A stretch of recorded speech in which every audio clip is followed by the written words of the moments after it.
In today's video, I'm going to teach you how to cut a video from the middle section in Canva. Whether you're editing a personal video or preparing content for your business, cutting a segment from the middle can help refine your final product. So, let's get started.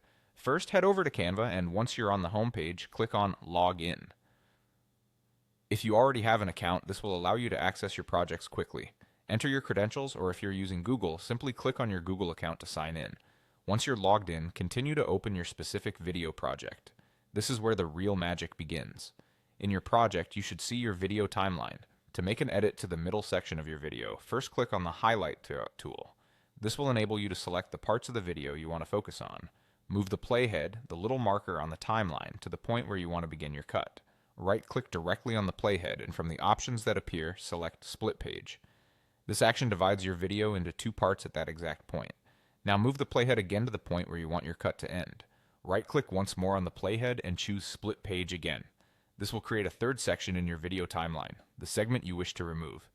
Direct your attention to this middle part, right-click on it, and choose Delete Page. This will remove the unwanted section from your video.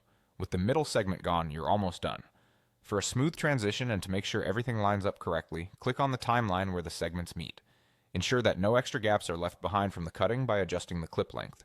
Finally, click on Throws and hit play to preview your edit. This will allow you to see your new, concise video in action. Congratulations, you've successfully learned how to trim a middle section from your video using Canva. It's a straightforward process that, once mastered, can significantly improve the quality and flow of your videos.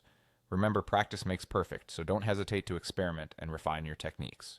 Thanks for joining me today, and I hope this tutorial has been helpful. Until next time, happy editing